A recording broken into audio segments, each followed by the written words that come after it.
বিসমিল্লাহির রহমানির রহিম। আলহামদুলিল্লাহ ওয়াসসালাতু ওয়াসসালামু আলা রাসূলিল্লাহ, আম্মা বা'দ। ইনশাআল্লাহ আমরা আজ ৭৬ এবং ৭৭ সূরাতুল মাইদার দুই আয়াত নিয়ে আলোচনা করব। আর আগেরবার আমি একটু ডিটেলস আলোচনা করেছিলাম অ্যাজ অ্যান ইন্ট্রোডাকশন এই দুইটা আয়াতের ব্যাপারে, যে ইহুদি এবং খ্রিস্টানদের ক্যারেক্টার আল্লাহ সুবহানাহু ওয়া তাআলা এখানে বলছেন এবং কিভাবে এইসব আয়াতগুলা আমাদের টাইমের সঙ্গে রিলেটেড, এবং আমরা এগুলার তফসির আরও ভালো লাইভ দেখতে পাচ্ছি গাজদাতে। যদি সাহাবেরা রিদওয়ানুল্লাহি আলাইহিম এই আয়াতগুলোর তফসির তাদের চোখের সামনে দেখেছিল মদিনার ইহুদিদের সাথে এবং খ্রিস্টানদের সাথে, সেই সময় যারা ছিল রাসূল সাল্লাল্লাহু আলাইহি ওয়াসাল্লামের সময়, আমরাও এটার তফসির দেখতে পাচ্ছি এই 2025 অ্যাকচুয়ালি এই গাজদার ঘটনার পর থেকে এগুলো তফসির আরও ভালো বুঝতে পারছি আমরা।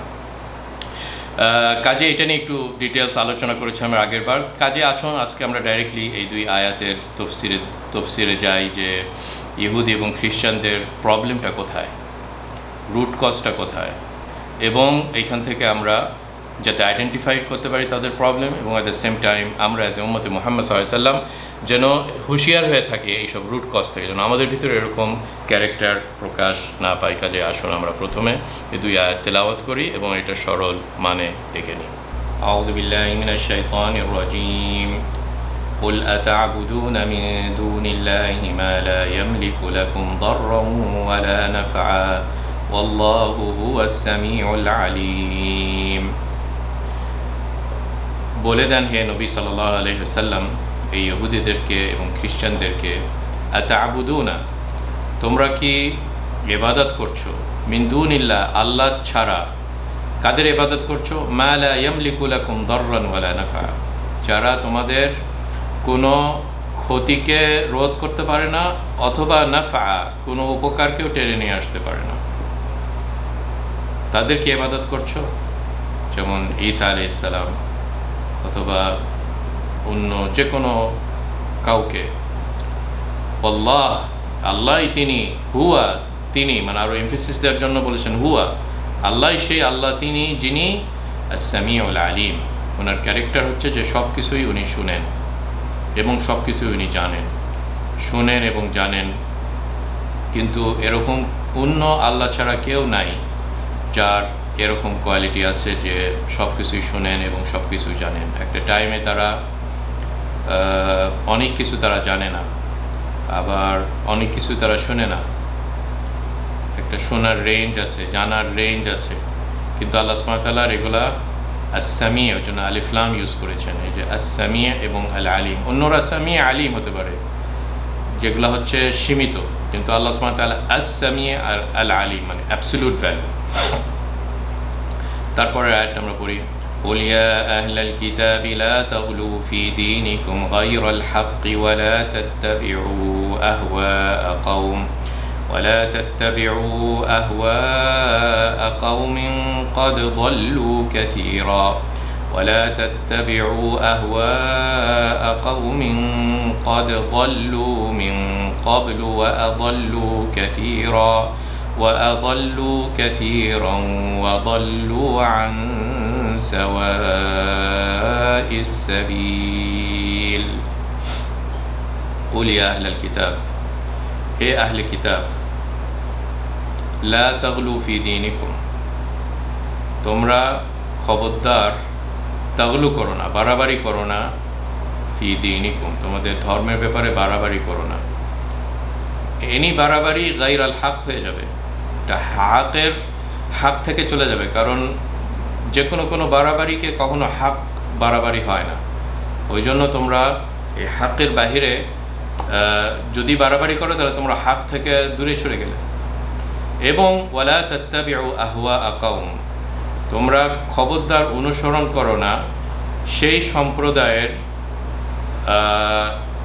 অনুসরণ করো না সেই সম্প্রদায়ের বিভিন্ন ডিজায়ার, খেয়াল খুশি, এগুলাকে অনুসরণ করো না যেই কওমরা কাদ দল্লু মিন ক্বাবল তোমাদের আগে দেখলে যে তারা অলরেডি পথভ্রষ্ট হয়ে গেছিল। যদি একটা কওমকে দেখো যে তারা অলরেডি পথভ্রষ্ট হয়ে গেছে, তাহলে তাদেরকে কেন তোমরা ইমাম বানাও? কেন তাদেরকে এক্সাম্পল বা তাদেরকে তোমাদের লিডার বানাও এবং তাদের কথা শোনো? قد ضلوا من قبل وأضلوا كثيرا, এবং অনেককে তারা এই পথভ্রষ্টতার দিকে নিয়ে গিয়েছে, অনেককে, কাসীরা, এবং ওয়াদাল্লু আন সাওয়াইস সাবিল, এবং তারা সাওয়াইস সাবিল মানে সেই সোজা পথ, সাবিল মানে পথ, মানে অনেকটা সিরাতুল মুস্তাকিম, তারা এই সিরাতুল মুস্তাকিম থেকে দূরে সরে গেছে। কাজেই তোমরা এই সব জনগোষ্ঠীর ফলো করো না। আসুন আমরা এই দুই আয়াত নিয়ে কিছু আলোচনা। এখানে আল্লাহ সুবহানাহু ওয়া তাআলা এই রিটোরিক্যাল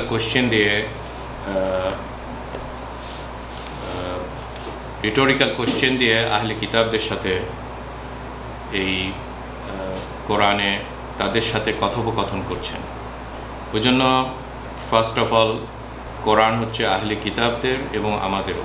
কোরআন একটা গ্লোবাল বই, ওই জন্য ইহুদ এবং খ্রিস্টানদেরকে ডাইরেক্টলি তাদেরকে অ্যাড্রেস করছেন, কুল আতাবুদুন, এবং কত জায়গায় আমরা পাইছি ইয়া বনি ইসরাইল, হে বনি ইসরাইল, ইয়া আহলে কিতাব, হে আহলে কিতাব। কাজেই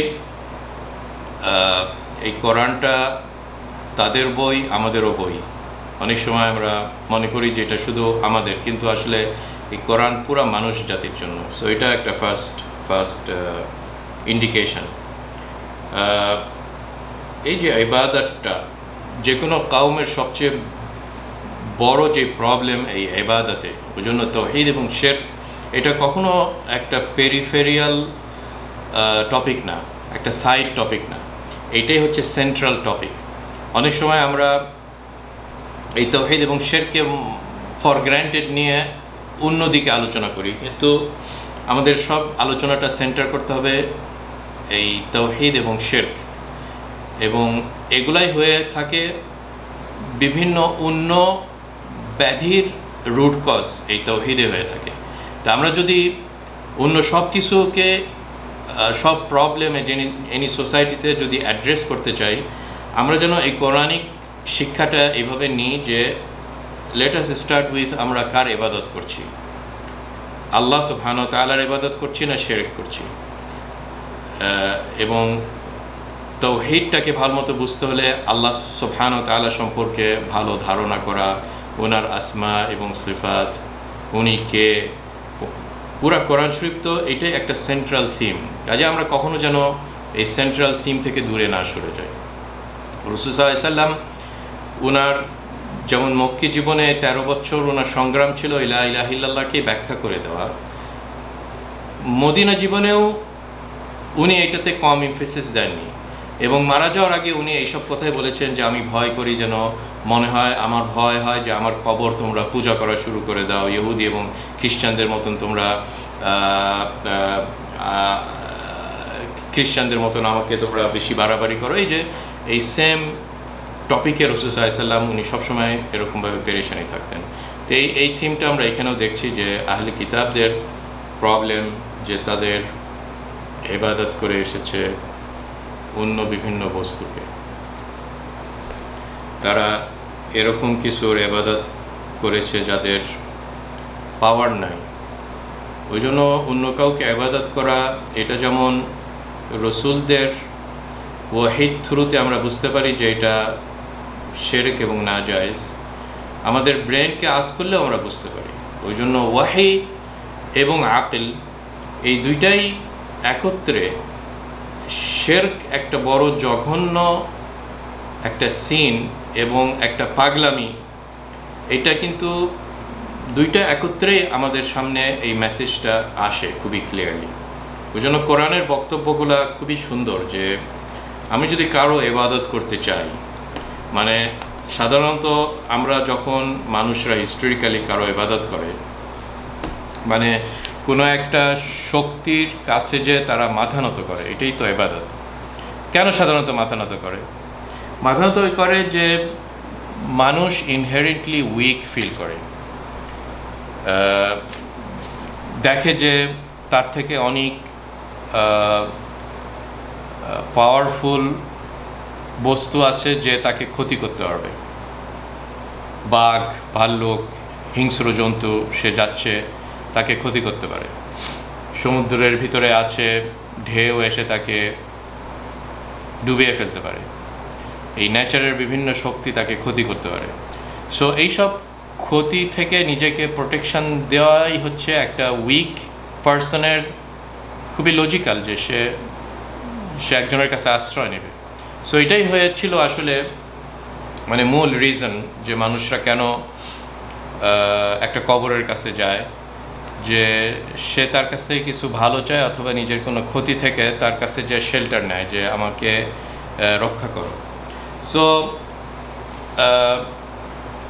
এগুলাই হচ্ছে যখন কারো কাছে চাওয়া হয়, আমাদের ফার্স্ট কোয়েশ্চেন করতে হবে যে তার কি আসলে সুপ্রিম পাওয়ার আছে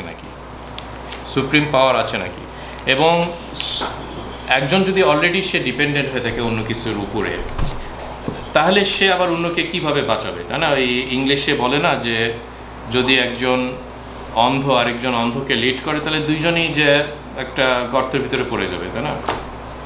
কাজে আসলে আমাদের যেটা উচিত যে আসলে আল্লাহ ছাড়া যে কোনো কিছুকে আপনি পিক করেন, ঈসা আলাইহিস সালামকে পিক করেন, সূর্যকে পিক করেন, যে কোনো কিছুকে আপনি পিক করেন, সেগুলার মানুষ ইবাদত করত, লাত, উজ্জা, কোনো একটা লিডার, একটা প্রেসিডেন্ট, যে কোনো কাউকে যখন আপনি পিক করবেন এবং সঙ্গে সঙ্গে একটা চেকলিস্টের মতন আস করেন যে সে কি অন্য কিছুর উপর ডিপেন্ডেন্ট নাকি, সর্বপ্রথম এনকাউন্টার করবে অফকোর্স ডিপেন্ডেন্ট। এই পাথর মূর্তি, এটা তো সবচেয়ে বড় তাদের প্রবলেম যে তারা শুনে না, আবার কথা বললে তারা অ্যান্সার দেয় না, তাই না? তো এইসব প্রুফ কিন্তু কোরআনের পাতায় পাতায় আছে, যে আমরা যদি আসলে আকলটা আল্লাহ যে আমাদেরকে গিফট দিয়েছে, এই আকলটা যদি আমরা অ্যাপ্লাই করে দেখি এইসব চেকলিস্টের সামনে, যে আমার থেকে ক্ষতিকে সে রক্ষা করতে পারবে নাকি, অথবা আমাকে কোনো একটা ভালো কিছু আনতে পারবে নাকি, সঙ্গে সঙ্গে নিজের আকলকে কোশ্চেন করলে অ্যান্সার হবে যে নো। তখন সবসময় মানুষ তখন খোঁজ করবে যে ওকে কে আছে যে সামি আল আলিম, এবং কোরআন শরীফ ভর্তি সব রাজ্জাক, কওয়ি, গফুর, রাহিম, এই যে আল্লাহ সুবহানাহু ওয়া তাআলার আসমা এবং সিফাত। ওই জন্য আসলে এটা কোরআনের অ্যাপিল, আমাদের অ্যাপিল, ইসলামের অ্যাপিল, রাসূল সাল্লাল্লাহু আলাইহি সাল্লামের পুরা দাওয়াতি জীবন, নূহ আলাইহিস সালামের 950 বছর, সব আম্বিয়াগণদের এইটাই ওদের প্রায়োরিটি, যে আল্লাহর সাথে মানুষকে পরিচয় করে দেওয়া, আল্লাহর আসমা এবং সিফাত, এবং আল্লাহকে কিভাবে আমরা আল্লাহর ইবাদত করব। সো এইসব টপিকের প্রবলেমের কারণে ইহুদিরা এবং খ্রিস্টানরা তারা দূরে সরে গিয়েছিল সাওয়া সাবিল থেকে, যেটা আমরা পরের আয়াতে দেখবো, তাই না? ওই জন্য আসলে আমি রিকোয়েস্ট করব যে আপনারা এরকম অনেক আয়াত কম্পাইলেশন করুন, যেখানে এই আয়াতের মিনিংসগুলা অন্য জায়গাতে খুব সুন্দরভাবে এসেছে। যেমন ফর এক্সাম্পল সূরা নাহলে আমরা পাবো ওয়ায়াবুদুনা মিন দুনিল্লাহি মা লা ইয়ামলিকু লাহুম রিজকাম মিনাস সামাওয়াতি ওয়াল আরদি শাইআন ওয়া লা ইস্তাতিউন। মানে কাফেররা, মুশরিকিনরা আল্লাহ ছাড়া এরকম অনেক কিছুর পিছনে দৌড়ায় এবং ইবাদত করে, কিন্তু তারা দেখে না যে যাদের পিছনে তারা দৌড়াচ্ছে তাদের এই সামাওয়াত এবং আরদে রিজিক দেওয়ার তাদের ক্ষমতা নাই। এক ড্রপ পানি আকাশ থেকে নামানোর তাদের ক্ষমতা নাই যদি আল্লাহ সুবহানাহু ওয়া তাআলা না চায়। সেই একটা ছোট পরিমাণ তাদের এই পাওয়ার নাই। ওয়ালা ইস্তাতিউন, তারা একটা কিছুই করতে পারবে না। সূরা হাজ্জের শেষে পাই আমরা যে একটা মাছি যদি একটা খাওয়ার উপরে পড়ে এবং খাওয়ার একটা ছোট অংশ তার পায়ের সাথে লেগে যায়, সে উড়ে নিয়ে চলে যায়। আমরা যেটাকে আমরা হেল্পলেস, ওই খাওয়াটা ওইটুকু আমরা রক্ষা করতে পারবো না। মানে কত আমরা হেল্পলেস হিউম্যান বিইংস আমরা, তাই না? ওই জন্য মানে আমরা কেন এরকমভাবে দৌড়াই? ওই জন্য এই দররানওয়ালা নাফানটা এটা খুবই ইম্পর্টেন্ট। এবং দররানটা মানে হচ্ছে ক্ষতি, কারণ ওইটা আগে আল্লাহ সুবহানাহু ওয়া তাআলা বলছেন যে তারা ক্ষতি ফার্স্ট, তারপরে ভালো আনা। কারণ আসলে মানুষের প্রায়োরিটি যে আগে আমি নিজের জীবনটাকে রক্ষা করি, ওই জন্য ক্ষতি থেকে কে আমাকে প্রোটেকশান দিতে পারবে তার দিকে আমরা দৌড়াই। তা আল্লাহ বললেন যে দররান করে না। তারপরে সেকেন্ড প্রায়োরিটি থাকে ওকে আমি এখন সেফ হয়ে আছি, কিন্তু মানুষ আরও বেশি চায়, টাকা আরও বেশি দাও, আমার একটা বাসা, একটা এই যে নাফআন, যেটা নেক্সট স্টেপটা হয়ে যায় তখন কি এই নাফআনের দিকে তখন আমরা যাওয়া শুরু করি। তা আল্লাহ সুবহানাহু ওয়া তাআলা দুইটাকেই চেক দিলেন যে না, এই আসমান জমিনে দররানও কেউ পারে না, আবার নাফআনও কেউ পারে না, কোনো রিস্কও কেউ পারে না। ওই জন্য এরকম অনেক অনেক আয়াত আমরা এরকম পাবো, যেমন ওয়ালা ইয়ামলিকুনা লিআনফুসিহিম, মনে হয় সূরা ফুরকানে আমরা পাবো, ওয়ালা ইয়ামলিকুনা লিআনফুসিহিম দাররান ওয়ালা নাফআন ওয়ালা ইয়ামলিকুনা মাউতান ওয়ালা হায়াতান ওয়ালা নুশুরা।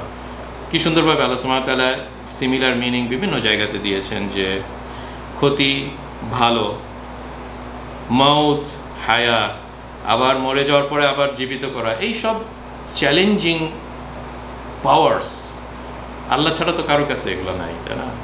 কাজেই আসলে থিংস আর ভেরি ক্লিয়ার। এখন অনলি থিং আমরা আসলে শয়তান, গাফলা, নলেজের কমতির কারণে, দুনিয়ার পিছনে দৌড়ার কারণে আমরা এইসব বড় বড় ফ্যাক্ট ভুলে যাই, যেমন ইহুদ এবং খ্রিস্টানরা ভুলে গেছিলো, এবং এটাই ছিল তাদের মেন কারণ। ওই জন্য ৭৭ নম্বর আয়াতে ইয়া আহলাল কিতাবদেরকে আল্লাহ অ্যাড্রেস করে বলছেন যে হে আহলে কিতাব লা তাগলু ফি দীনিকুম। এই যে এইটা সবচেয়ে বড় রুট কজ, যেটা আল্লাহ সুবহানাহু ওয়া তাআলা ইহুদি এবং খ্রিস্টানদের মেন কারণটা বলেছেন যে কেন তারা মিডিল থেকে এক্সট্রিমে চলে গিয়েছে। অলওয়েজ ইসলামের যে বৈশিষ্ট্য আলহামদুলিল্লাহ, এবং সব নবীগণ যেই দিনটা নিয়ে এসেছেন, এটা হচ্ছে মিডিল জিনিস। উম্মাতান, আমাদের উম্মতের নাম দিয়েছে উম্মাতান ওয়াসাতা, এবং আমরা যেই রাস্তার উপরে আছি ওটার নাম হচ্ছে সিরাতুল মুস্তাকিম। এবং অলওয়েজ এখান থেকে এক্সট্রিমে চলে যায় রাইটে অথবা লেফটে, এই দুইটাই হচ্ছে এক্সট্রিম। ওই জন্য আহলে কিতাবকে আল্লাহ সুবহানাহু ওয়া তাআলা সুন্দরভাবে বলছেন যে তোমরা লা তাগলু ফি দীনিকুম, তোমরা বাড়াবাড়ি করো না। দুই ক্যাটেগরিরাই বাড়াবাড়ি করেছে। যখনই মানুষ বাড়াবাড়ি করে তখন এই সিরাতুল মুস্তাকিম থেকে হটে যায় এবং গায়রুল হক হয়ে যায়, আল্লাহ যেটা এখানে এই আয়াতে বলেন, তখন এটা আর হক হয় না।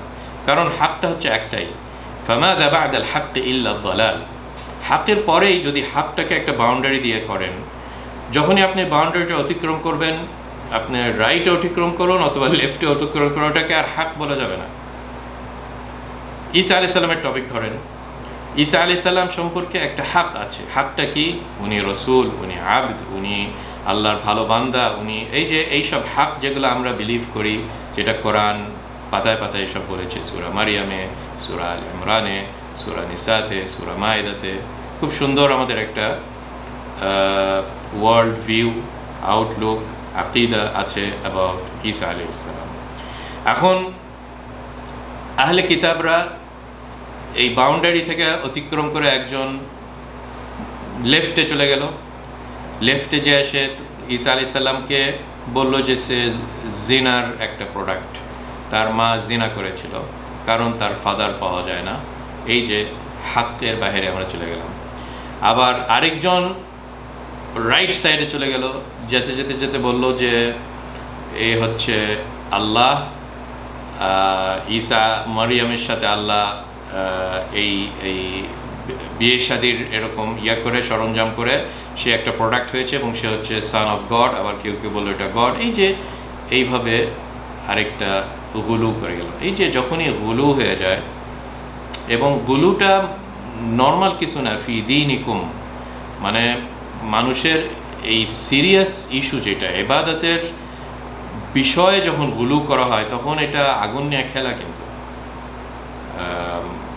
মানে অন্য দুনিয়ার একটা টপিক নিয়ে গুলু করলে ওটাও খারাপ, কিন্তু যখন গুলু করাটা আমরা বেছে নিই ধর্মর বিষয় নিয়ে, এবং সবচেয়ে সিরিয়াস ইস্যু ইন ধর্মের বিষয়, সেটা হচ্ছে ইবাদত, তাহলে তো এটা আগুন নিয়ে খেলা। এই গুলুটা ইহুদ এবং খ্রিস্টানদেরকে আপনারা দেখলেন যে কত দূর নিয়ে গিয়েছিল গায়রাল হককে যখন তারা চলে গেল, তাই না? লা তাগলু ফি দীনিকুম গায়রাল হক। অন্য জায়গাতে 171 আমরা পেয়েছি সূরাতুন নিসাতে, ইয়া আহলাল কিতাব লা তাগলু ফি দীনিকুম ওয়া লা তাকুলু আলাল্লাহি ইল্লাল হক। তো ওইখানে আল্লাহ সুবহানাহু ওয়া তাআলা 171 সূরা নিসাতে এই গুলুটাকে ডিসক্রাইব করলেন যে যখন মানুষ আল্লাহকে ডিসক্রাইব করে আলাল্লাহি গায়রাল হক, আল্লাহ সম্পর্কে হকের বাহিরে করে, যে ইন্নাল্লাহা সালিসু সালাসা, আল্লাহ ট্রিনিটি, এটা গায়রাল হক হয়ে গেল। অথবা ইহুদিরা মনে করেন আল্লাহ সম্বন্ধে বলল যে ইন্নাল্লাহা ফাকিরুন ওয়া নাহনু আগনিয়া, এরকম সব আয়াত আমরা পেয়েছি যে আল্লাহ ফকির আর আমরা ধনী। আবার ইয়াদুল্লাহি মাগলুলা, আল্লাহ বখিল, আল্লাহ কৃপণ। আবার আল্লাহ, ইহুদিরা বলল আল্লাহ সম্পর্কে যে আল্লাহ 6 দিনের আসমান জমিন সৃষ্টি করার পরে উনি টায়ার্ড হয়ে গেছেন, কাজেই তারপরে উনি রেস্ট নিয়েছেন। হ্যাঁ, এই যে এই সব টাইপের, এগুলো সব গুলু, এবং এগুলো গুলু আল্লাহর দ্বীনের ভিতরে এবং আকীদার ভিতরে এবং আল্লাহ সম্পর্কে। কাজে এখান থেকে সেটা সবচেয়ে বড়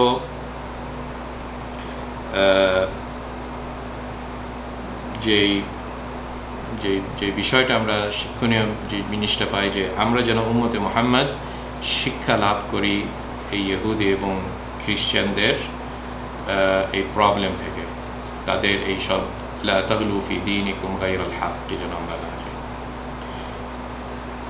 এবং এই গুলুর যে একটা কারণ, কেন মানুষ এভাবে গুলুর দিকে যায়, এটার একটা বড় কারণ যে যখন উলামা, লিডারশিপ, কাউকে যখন ফলো করা হয় এবং যাকে ফলো করা হয় তার ভিতরে যদি প্রবলেম থাকে, ওই জন্য আমাদের লিডারশিপ, পলিটিক্যাল লিডারশিপ হোক, রিলিজিয়াস লিডারশিপ হোক, আলিম উলামা হোক, এগুলো সব কিছুকে আমাদের সুন্দর মতো সিলেক্ট করতে হবে লিডারশিপগুলোদেরকে, যে কার পিছনে আমি তাকে এক্সাম্পল হিসাবে নিচ্ছি।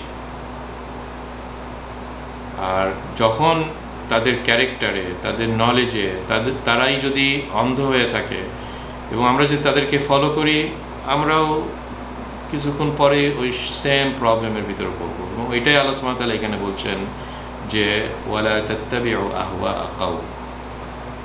এবং সবচেয়ে বড় প্রবলেম হয় যে এই ওয়ার্ডটা আল্লাহ যেটা ইউজ করছেন আহওয়া, মানে এই হাওয়া, যেটা অ্যারাবিক ওয়ার্ড হাওয়া, আসলে এইভাবে বলা হয় যায় যে কোনো কিছুতে পড়ে যাওয়া, মানে হাওয়াকে হাওয়া বলা হয়েছে আল্লাহ সুবহানাহু ওয়া তাআলা, যে এটা আমাদেরকে জাহান্নামের ভিতরে ঢুকে নিয়ে যায়। একবারে মনে করেন গ্র্যাভিটি যখন আপনি আসমান থেকে যখন কেউ একটা প্লেন থেকে যখন মাটিতে ফেলে দিবে, আপনি যে ওই যে ডিসেন্ডিং করছে, একটু পরপর গ্র্যাভিটেশনাল ফোর্সেসে আপনার অ্যাক্সেলারেশন করে আরও জোরে মাটির দিকে নিয়ে যাচ্ছে, ওগুলো হাওয়া হয়ে গেল, ওইটা একটা হাওয়া। সো ওইটার সাথে আল্লাহ সুবহানাহু ওয়া তাআলা এখানে তুলনা করেছেন যে আহওয়া আকাউম, এইসব জনগোষ্ঠী তারা যখন হাওয়াকে ফলো করে, নিজের ডিজায়ার, খেয়াল, খুশি, যেটা এখানে ট্রান্সলেশন করা হয়েছে বাংলাতে, খেয়াল এবং খুশি, আমার যা ইচ্ছা, আমার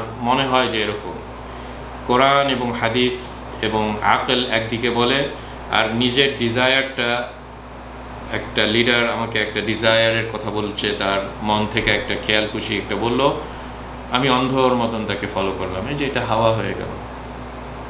ওই জন্য আয়েশা রাদিয়াল্লাহু আনহার হাদিস, খুবই সুন্দর হাদিস, 40-9 ভিতরে আপনারা পাবেন, যেখানে রাসূল সাল্লাল্লাহু আলাইহি ওয়াসাল্লাম খুব সুন্দরভাবে বলেছেন যে আল্লাহর কসম, সে কখনো সত্যিকার অর্থে মুমিন হবে না যতক্ষণ পর্যন্ত না তার এই যে হাওয়া, তার খেয়াল খুশি, এইটা হচ্ছে তাবাআন লিমা জিতু বিহি, আমি ওয়াহি থ্রুতে রাসূল সাল্লাল্লাহু আলাইহি ওয়াসাল্লামের সুন্নত, উনি যেভাবে এই 23 বছর লাইফ কাটিয়ে গিয়েছেন, কোরআনের ব্যাখ্যা করেছেন, এইটার বাহিরে যখন কারো হাওয়া চলে যাবে তখন সে কখনো ঈমান হবে না। এবং এটা হচ্ছে আমাদের সব প্রবলেমের রুট কজ, উম্মতে মুহাম্মাদের প্রবলেমের রুট কজ, যখন তারা তাদের লাইফকে লিড করার চেষ্টা করে রাসূল সাল্লাল্লাহু আলাইহি সাল্লামের সুন্নতের তরিকার বাহিরে, পলিটিক্যাল সায়েন্সে হোক, ইকোনমিক্সে হোক, প্রস্রাব পায়খানার ক্ষেত্রে হোক, বিয়ে শাদীর ক্ষেত্রে হোক, সব কিছু একটা কমপ্লিট কোর রাসূল সাল্লাল্লাহু আলাইহি সাল্লাম এবং ওনার সাহাবা কেরাম, পার্টিকুলারলি এই 4 খুলাফা রাশিদিন আমাদের জন্য রেখে গিয়েছেন, যেখানে একটা সুন্দর এক্সাম্পল আছে। যখন আমরা অন্য হাওয়া করলাম তাহলে কি হবে, তার ওইটার নামটা কি হবে? 1 নম্বর হাওয়া হলো, 2 নম্বর দালাল। এই যে এই ওয়ার্ডটা 3 বার এই আয়াতে আল্লাহ সুবহানাহু ওয়া তাআলা ইউজ করলেন, 77 قد ضلوا من قبل وضلوا كثيرا وضلوا عن سواء السبيل। 3 টাইমস এই কথাটা বললেন আল্লাহ সুবহানাহু ওয়া তাআলা, যে পার্টিকুলারলি নাসারাদেরকে দাল্লিন বলা হয়। আমরা যখন সূরা ফাতিহা তেলাওয়াত করি, গায়রিল মাগদুবি আলাইহিম ওয়ালাদ দাল্লিন, আমরা এই দাল্লিনটা ইউজ করি। এবং একটা বড় এক্সাম্পল এই খ্রিস্টানরা, যাদের কারণে এই 77 নম্বর আয়াত, কারণ এটা খ্রিস্টানদেরকে মেইনলি বলা হয়েছে এই আয়াতের থ্রুতে, কারণ এর আগের আয়াতের কন্টিনিউশন আপনারা বুঝতে পারবেন যে এটা খ্রিস্টানদের সাথেই কথোপকথন হচ্ছে। এই যে খ্রিস্টানদের যে একটা ট্রেড মার্ক, সেটার নাম হচ্ছে দালালা, যেটা সম্পর্কে আমরা কন্টিনিউয়াস আল্লাহর কাছে দোয়া করি প্রত্যেক দিন 17 বার অ্যাটলিস্ট সূরা ফাতিহাতে, গায়রিল মাগদুবি আলাইহিম ওয়ালাদ দাল্লিন। এবং দাল্লিনের বৈশিষ্ট্য নলেজ না থাকা, এই ইলম। ওই জন্য আমরা যদি দালালার বাহিরে চলে যেতে চাই, আমরা যদি দালালার প্রবলেমের ঊর্ধ্বে চলে যেতে চাই, আমরা যেন বেশি বেশি কোরআন হাদিসের নলেজ অ্যাকোয়ার করি, এবং সেই ওলামাদের হাতে যেন অ্যাকোয়ার করি যে ওলামারা ওই হাওয়া ফলো করে না নিজেদের খেয়াল খুশি, এবং তাদের হাওয়াটা হচ্ছে আল্লাহ এবং রসুলের সাথে টাইট হয়ে থাকে, সেই সব ওলামাদের আমরা ফলো করি। এরকম ওলামাদের পিছনে যেন আমরা না যাই যাদের হাওয়া হচ্ছে তার পলিটিক্যাল লিডারের সাথে লেগে আছে, কোনো একটা রাজা বাদশার সাথে লেগে আছে, কোনো একটা এরকম দলালার সাথে লেগে আছে। এরকম লোকদের পিছনে যেন আমাদের হাওয়াটাকে না রাখি, আমাদের নলেজটাকে না রাখি। ওই জন্য যখনই আপনি নলেজ আমরা ইনশাল্লাহ অ্যাকোয়ার করব, কোরআন হাদিসের শিখতে পাবো, এভরিডে দেখবেন যে এই অন্ধকার রুমে লাইট জ্বালানোর মতন। ওই জন্য কোরআন এবং এগুলোকে নূর বলা হয়, তাই না? নূর কেন বলা হয়?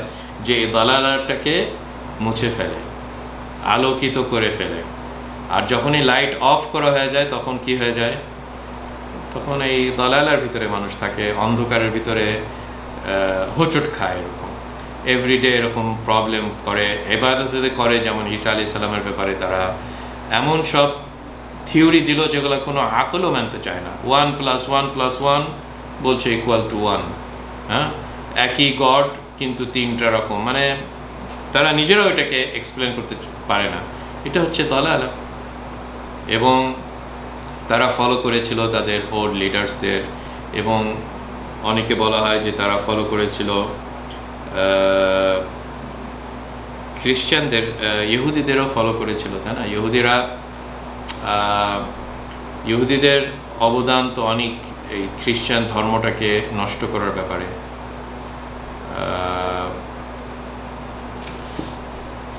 তারা ঈসা আলাইহিস সালামের ব্যাপারে এরকম ট্রিনিটির কনসেপ্টটাও, এটাতেও ইহুদিদের অবদান আছে, শাউলের অবদান আছে। কনস্টান্টিন এবং রোমান বাদশাকে তারা এইভাবে শিরকটাও ইন্ট্রোডিউস করেছে, যেগুলা রোমান প্যাগানিজমের সাথে ট্রিনিটির রুট, এগুলো আমরা বুঝতে পারি। ওই জন্য এইসব লিডারদেরকে ফলো করা কিন্তু খুবই ডেঞ্জারাস। লা তাত্তাবিউ আহওয়া কওমিন ক্বাদ দাল্লু মিন ক্বাবলু। তারা নিজেরাই দালালার ভিতরে ছিল, তারা নিজেরাই দেখেছে যে কিভাবে তারা অমান্য করলো। মুসা আলাইহিস সালামের পর থেকেই তো কত তারা প্রবলেম করলো। শুধু কোরআন তো এখন আমাদেরকে বলে, কিন্তু তাদের বাইবেলেই শো করে যে এই বনি ইসরায়েলরা সেই সময় কত দালালাতে চলে গেছিলো। ওই জন্য মদিনার ইহুদিদেরকে, মদিনার খ্রিস্টানদেরকে, মানে যারা মদিনাতে এসেছিল, এই নাসারারা, রোমান এম্পায়ারের এই নাসারা, তাদের এগুলা আয়াতগুলোকে তারা রিলেট করতে পারে যে কিভাবে এই প্রিভিয়াস তাদের ওলামারা এই পথভ্রষ্টতার দিকে নিয়ে গিয়েছিল, তাই না? ক্বাদ দাল্লু মিন ক্বাবল ওয়া আদাল্লু কাসীরান। এবং কত লোকদেরকে তারা এইভাবে দালালার বাহিরে নিয়ে চলে গেল। এবং সমস্যা হয় যে যখন লিডাররা আসলে এই দালালার ভিতরে থাকে, তখন আদাল্লু কাসীরান হয়ে যায়। কারণ মানুষ জাতিরা ফলো করে তাদের লিডারকে।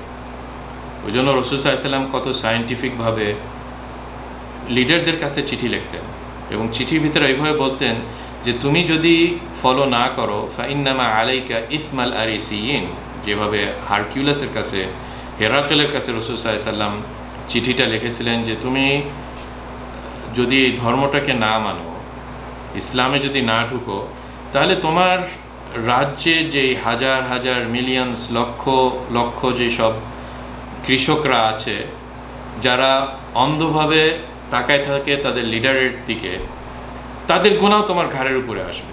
ওই জন্য এদেরকে নাম দিয়েছে আদাল্লু কাসীরান। কিন্তু যখন লিডার ইসলামে ঢুকে যায়, দেখা যায় তার ফলোয়ার্সরা সব ঢুকে যাচ্ছে ইসলামে, তাই না? ওই জন্য আসলে